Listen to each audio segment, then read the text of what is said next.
Hey, good morning to those of you out there on the West Coast. Good afternoon to those of you here on the East Coast.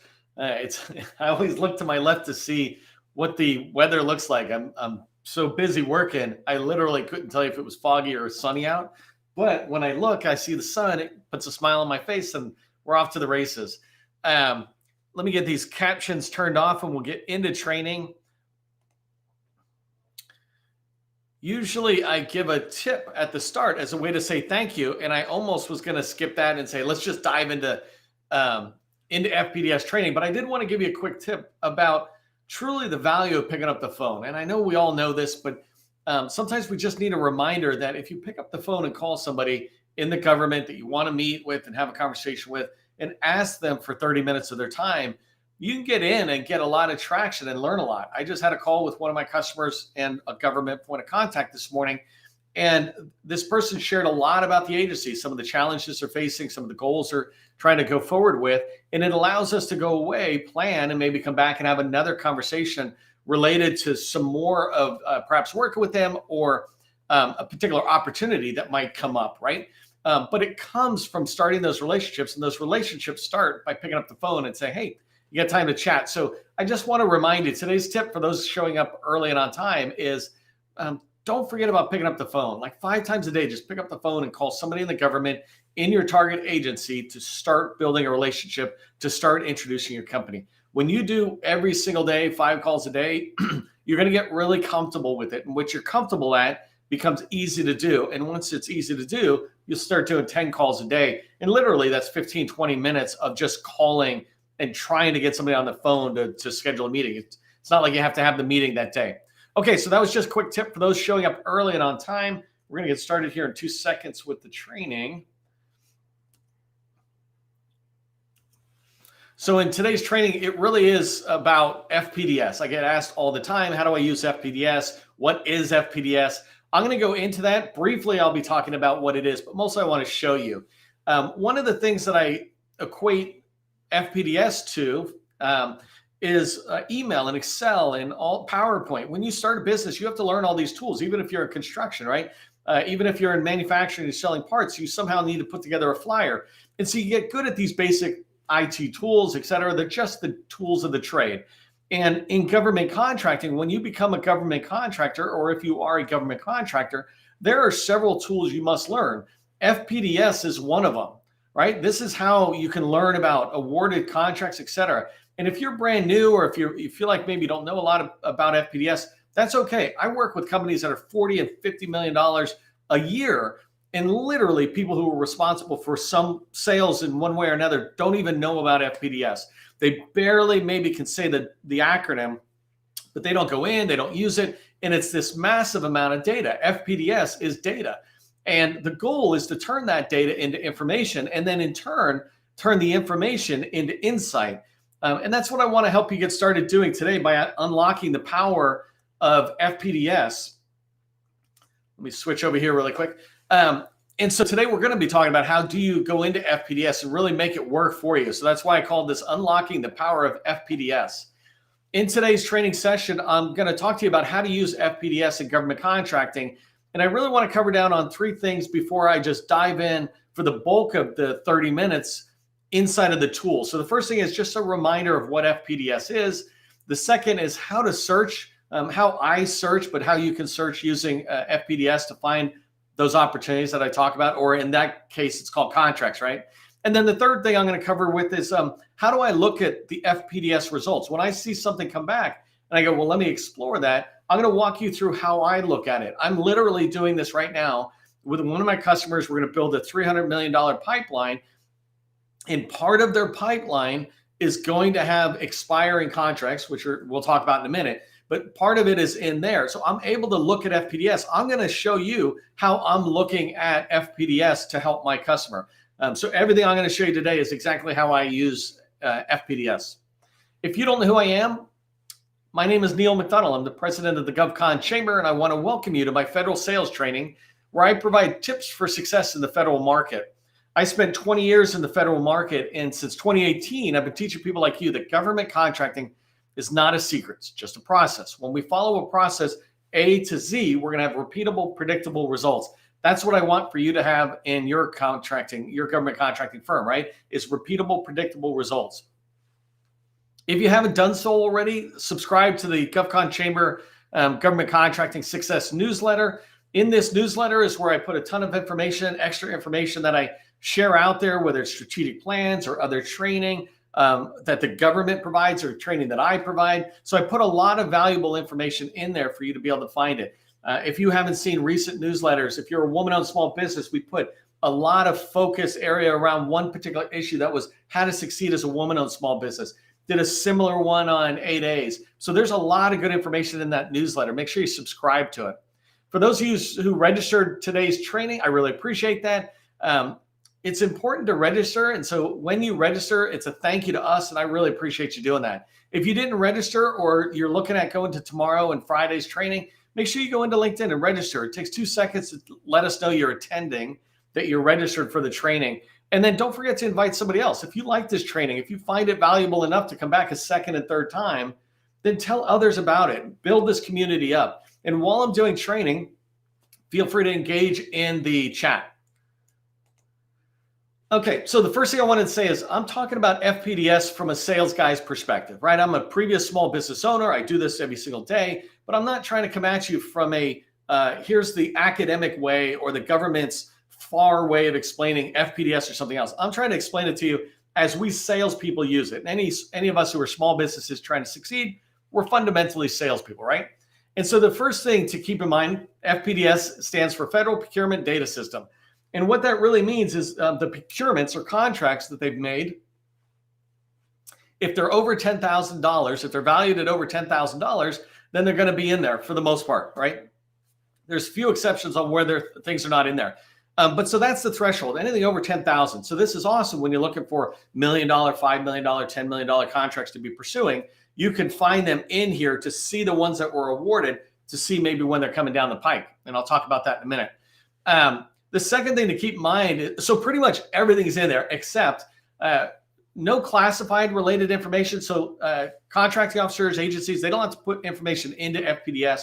If there's any level of compromise to the classification of the, like top secret, et cetera, classified information, and sometimes just contracts about an agency are classified information themselves. And so they don't put it in. Typically, you won't find, CIA, NSA type folks in here, but pretty much everybody else you'll find in here.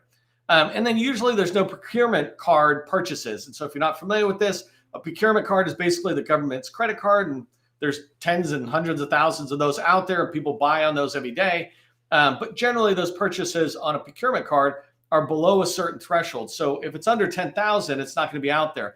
Sometimes people can get fancy with their procurement cards, and if they do, then it needs to be reported to FPDS. But for the most part, those credit card purchases are not in here. If you're familiar with a term called simplified acquisition, which is basically anything under $250,000, those are in here. So somewhere between, I can't remember what the bottom is, but like 25,000 to 250,000. This thing's interesting, by the way. The contract value over 10,000, that might have switched to 25,000. I'm not sure, but that data comes from FPDS itself, and even that might be a little outdated. I'll show you where I get that information. Okay, so let's talk about how to search FPDS, right? How do I search FPDS? And the way anybody out there could be searching FPDS. Hold on one second here.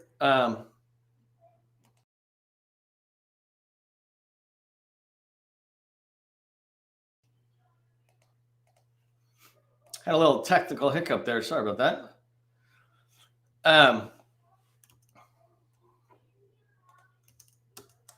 Okay, when you go into FPDS to search, inside of FPDS, there's 3 ways. I'm going to show you in 2 seconds here. But you can search with keywords. So just type in SharePoint or painting, whatever. Next way is you can get a lot of data and you can begin to filter down those results. And so I'll show you that way of searching. And then the third way, which is the way you want to graduate to eventually, is advanced search. And basically you're putting in specifically what you're looking for. And I'll show it to you rather than try to tell it to you now. But these are the levels of maturity of searching in FPDS. First, you just try a keyword, and a NAICS code could be a keyword like 541, 511. If you put those 6 numbers into a keyword, it's kind of the same thing. It'll look for it. The second way is filtering. The third way is advanced. So we'll get to that. The other thing I'm going to show you in FPDS is how I look at it. So when you're searching, you're getting a ton of results. But when you look at one opportunity, I look at that opportunity in basically 3 chunks. I look at the buyer and I try to understand who the buyer is and a bit of information about them. I'm looking at the opportunity to try to understand what is the government buying with this opportunity. And then the third thing I look at is the vendor, right? Who won this contract? And this, when you think about it, if I'm looking at the winning vendor, I can be doing competitive analysis. I'm trying to find the competitors who are winning what I want so I can go in and take it away from them or win it away from them, right? I also consider and go, you know what? They're winning. Maybe I should just go in and try to get on their team, right? They've won what I want to sell, but I'm still maybe newer or I'm open to subcontracting. I can go in and follow up with them. And the same thing with the buyer, right? If I look at an opportunity and I find it based on SharePoint, say that's my keyword or something, and I can find who are the buyers out there. And so I'll show you more about that as we go forward. So let's go ahead and go into FPDS and just walk through that.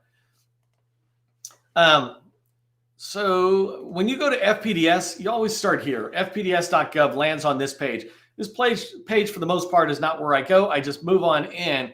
And the way I move on in is I don't even do anything fancy. I hit right here and I hit enter. But this idea of this is where you can do that first keyword search. So let's say SharePoint. And I'm not going to zoom in. I'll just tell you what I typed for a second.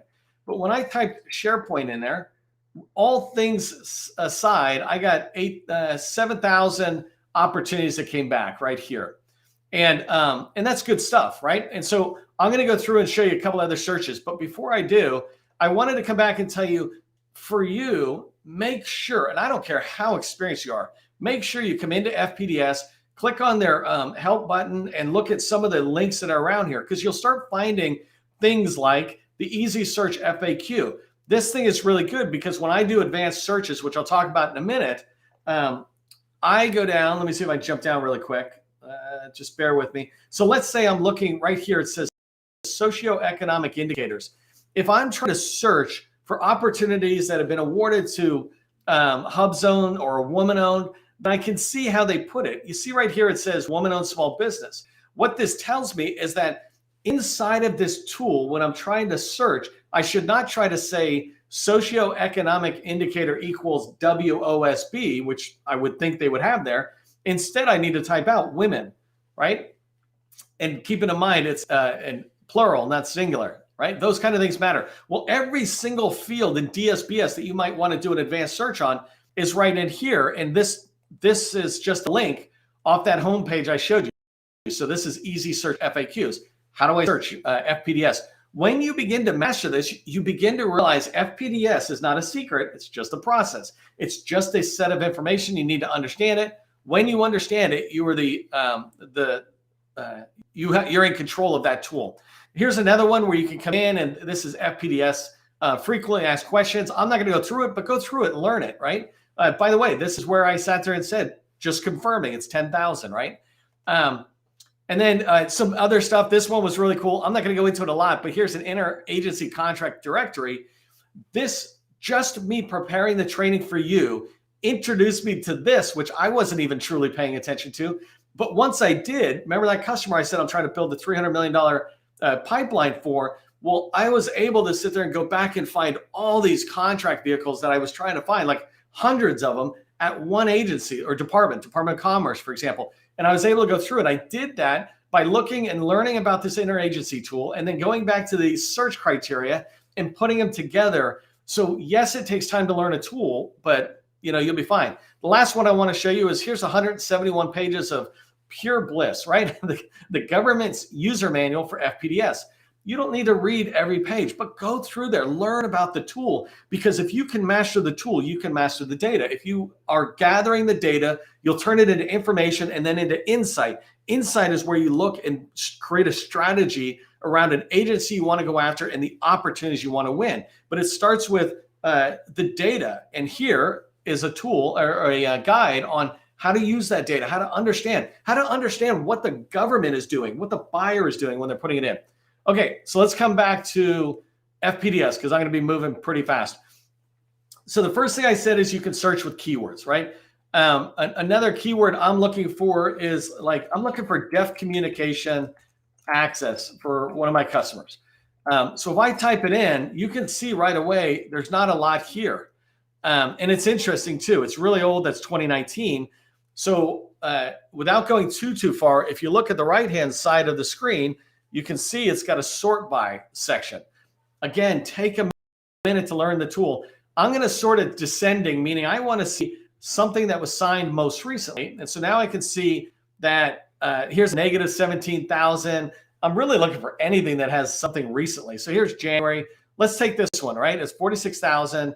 And I'm going to click in it and see what we got. So remember, there's a couple of things I'm looking for when I look at opportunities. And I'll come back a little bit more in a second. But I'm looking to learn about the opportunity, about the buyer, and about the seller, basically. So the first thing I want to do is learn about the opportunity. And I'm going to scroll down. And I know I'm moving pretty fast, but you can watch a replay. But I'm going to scroll down because this is the section I want. Products or services information. And in here, this is what I'm really looking for, right? Is a quick description. Provide American Sign Language and Communication Access Real-Time Translation Service. A couple of things about that. First off, that tells me that's exactly what I was looking for, so I found the right opportunity. Second thing it tells me is that I wasn't using all of the right words. Maybe I should use American Sign Language, which my customer would have said, why didn't you use that in the first place, Neil? But I'm just showing you like this switch, right? And then I'm able to begin to see some other things like the NAICS code makes sense. It's under 541930, but you begin to look at these things. Let me zoom back out for a second, and I want to show you this done just again. Now I'm going to sit there and say American Sign Language. So I'm still just doing the keyword search at the moment. And now when I come in, there's 1,565 opportunities compared to, I think there was like 42. So you see right there was 42 for deaf communication access. So all I did was type in one keyword, learned that I should be using maybe a different keyword like American Sign Language. And then I'm going to come over here and do the same thing, descending sort order. And I'm going to say here, I want to sort it by date signed. I don't really want the small ones. I'm looking for a size that's a little bit bigger. So I'm going to come down for 1 second. Let's just call this 50,000 one a big one for the moment because there's not a lot. But here, I'm going to choose this one. It was January 2024, so it was just a few days ago. I'm going to click on it. And now I'm into this opportunity. So let me take a minute here and show you how I look at opportunities completely. This is an opportunity. This single view that we're looking at is an opportunity. It has a wealth of information that I want to show you. So the first thing I do is I'm going down, before I look at anything else, I'm confirming that this looks like what I want it to be. So I'm looking at the products or services and I'm saying to myself, perfect, it's American Sign Language. That's what I'm looking for. The next thing I see is that this is option year 2. That's what the OY2 means. They're exercising option year 2. So that tells me they're spending about $500,000 a year. And actually, if I scroll up now really quick, and I'm just going to zoom up and down for a minute. If I come back up, where was I going? Here. So if I come back up, okay, so it looks like it's a $237,000 5-year contract at $50,000 a year, which is fine. And especially in American Sign Language contracts, that's a decent size. And so I'm looking at that. The other thing I can begin to see, right, I'm still looking at the opportunity. There's the customer, there's the buyer, the seller, and the opportunity. Right now, I'm still looking at opportunity data. So I can see here that if I wanted to learn more about this opportunity, I could go to the main procurement identity. So I can grab that guy, go search it, and I can learn more. But what I'm seeing here is that this contract's going to go until 27. That means it's probably going to, well, it's interesting it's saying the completion date's 25, but I think that's because of this guy. But I can go verify it. But if the ultimate completion date is 2027, I can begin to say, okay, do I want to put that into my pipeline, et cetera? And then one other thing I was going to say is, where was the, so I was looking for, coming down here, they completed it under simplified acquisition. So this is an interesting thing to see, right? It was an SDVO set aside. I'm seeing about the opportunity. How was it competed? Right here, type of set aside. I'm able to see it was an SDVOSB. So this is the Department of Veterans Affairs, but probably not going to be able to get in there. But simplified acquisition means that generally there's not a lot of competition. Ironically, it looks like there was 6 for this. So even for a small contract, it looks like there's competition. So I'm able to look in there and look at this opportunity and go, this is the type of opportunity I want. Now, because my customer is not SDVO, I wouldn't want to be in the VA, but I can keep looking. So the next thing I want to look at, I like the opportunity. Everything about the opportunity is exactly aligned to my slam dunk opportunity. So now I want to find out about the buyer. If I come up to the top, first thing you're going to see is here, I got lucky. I got 2 different people. Generally, when you look at their emails, this 259 won't be their real email, but it's a great start. But these 2 names tell me who 2 contracting personnel are out there. If I go look at them, I will find out generally that they're a contract officer or contract specialist. Either one is perfect because they're aligned to this opportunity. So that's really good. Right out of the gate, up in the top right-hand corner of an opportunity, I get to learn about who the buyer's representatives are. The next thing I get to see as I come down a little bit is I can see more about the purchaser information, right? So over here, I can see it was done for the Department of Veterans Affairs. If I'm looking for somewhere else, so here's VACO Community Care. That's a funding office, which is cool because I can begin. When I have a pipeline, I always say you need to find the department, you need to find the program office, and you need to find the contracting office, because the program office is the one with the need and the money. The contracting office is the one doing the work. And so it looks like VACO Community Care is the one doing that funding. And so when I'm trying to understand who's buying what I sell, in this case, American Sign Language, I'm able to come into the purchase information and learn that. And then if you don't know this, everybody's got an ID. So you can skip the name stuff and just use the ID. So an example is if I wanted to look at the funding office ID, I could grab that. I'm going to go show it in 1 second. I'll use that guy to show it. But the last thing I want to show you is now I'm looking at the seller's information. I looked at the opportunity. I looked at the buyer's information. Now I'm looking at the seller. And here's the seller right here. I can see that their name is Van Crow, or however you pronounce that, right? Here's their UEI. I can take that over to DSBS and USA Spending and really see how much money they're making, how big a company they are, et cetera. And in DSBS, I can find the owner's name and their email and their phone number. So generally, it's them. And I can reach out to them and say, hey, I'd love to work together. So then as I'm coming down, I can see that they're a service disabled owned business. The interesting thing, the really interesting thing is this was simplified acquisition, but everything that says right here shows me this company is not an SDVO. So it is really interesting. And just let me go check that. If I go into DSBS, I can come down into DSBS. I'm searching it really fast. There's Van Crow, Christopher Crosby. If I come down, so they're SDVO right there for sure. And they're not expired and they're not big. So sometimes the data in FPDS is not updated correctly. This most part, this should be pulled from SAM. There is sometimes when the person who enters this information does it, but these guys should be showing up as multiple times as a small business. I don't know why they're not. If they ever happen to watch this video, they can do it. But so now I've just looked at the buyer's information, seller's information, et cetera. And that's a way to really identify it. So now I want to show you the next way. I was talking about searching and I was talking about how I'm looking at an opportunity and I'm just tracking my time. The next thing I want to show you is this filtering down before I do advanced search. I'm still on American Sign Language. I'm still looking at 1,565 opportunities right there. But over on the left-hand side, I have this ability to filter down. That's what I mean, just selecting something and filtering down. So I told you I'm trying to support Department of Commerce. That's where I really want to build that $300 million pipeline. And one of the things my customer sells is deaf communication access. So we'll click on this. And so when I do, now I've got 54 opportunities, which is pretty cool. So I'm going to do the same thing. I'm going to do descending over here. And when I say date sign descending, I'm just trying to figure out where they have information. The first thing I can see right away is I see BPA call. I'm like, I wonder if there's a BPA for American Sign Language. This one's pretty hilarious. These guys are called American Sign Language. That kind of puts them at the top, doesn't it? And so I'm looking at negative numbers. I'm coming down to try to find me a positive number. I mean, a positive number of anything decent. These are all small things.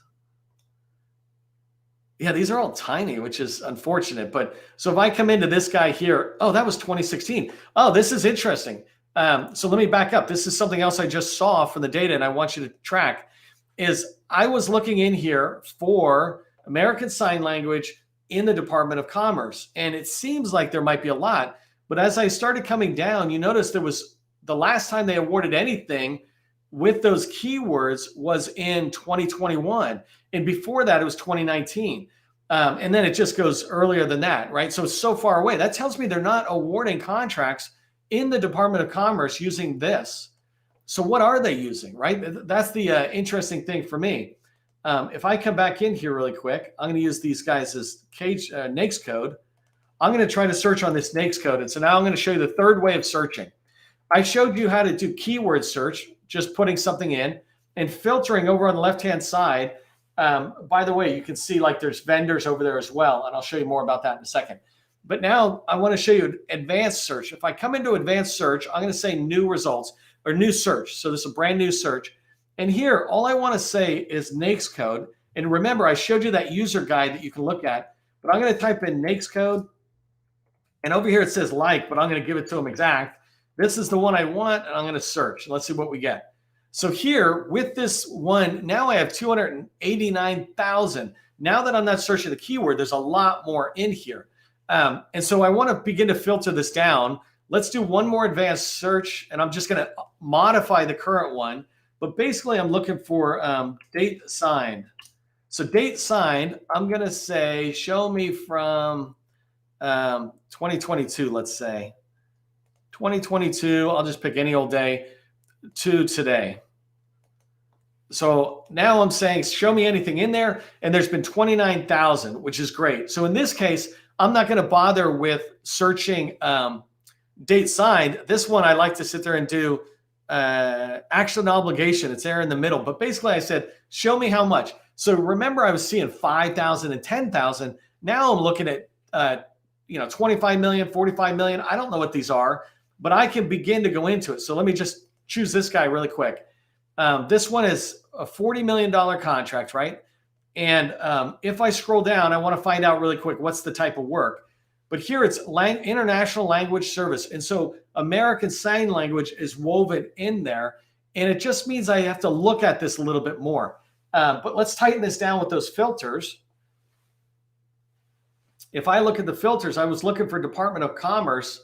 And it's interesting. I cannot see any in commerce, which is unfortunate.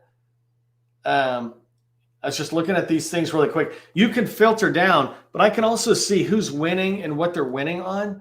So here, Deaf Access Solution. In the last 2 years, 3 years, they've won 157 contracts. This is competitive analysis. I can look and see where these guys were winning. And if I sort it again, I can see, well, at CMS, they're picking up good sized contracts. This is something worth me going into and looking at. If I want to get $1 million contract, this is a $6 million contract, right?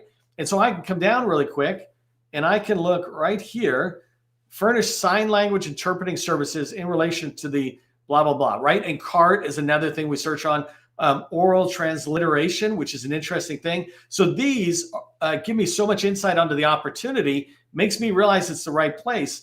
As I come up, I can look here and I can see it looks like these guys are not small. You see how it doesn't say that they're small at all. And really quick, just go to the bottom. It was a full and open competition. There's only 3 companies, and my customers certainly could have competed on this. And so this allows me to come back and look at it. Now I can chase down these offices that are doing the work, and there's no email up here, but these names, BAER or Hosley, that's those people, I can find them on the internet. Just taking L Hosley and putting it out on the internet, I can find them. So anyways, a lot of traction in here. Really remember to look at these tools. This is how I get good at what I get good at. Not that I'm great at tools or something. I read the manuals and the manuals tell me how to do it and I go through. My one thing for you to remember coming out of today's training is just take the time, 30 minutes every day, to get good at this tool. If you want to win government contracts, especially if you've got traction and you want to win more, then learn the tools of the government's trade and get really good at that. Just remember, as you're doing that and as you're doing anything else within government contracting, that government contracting is not a secret. It's just a process. I'll see you in the next training.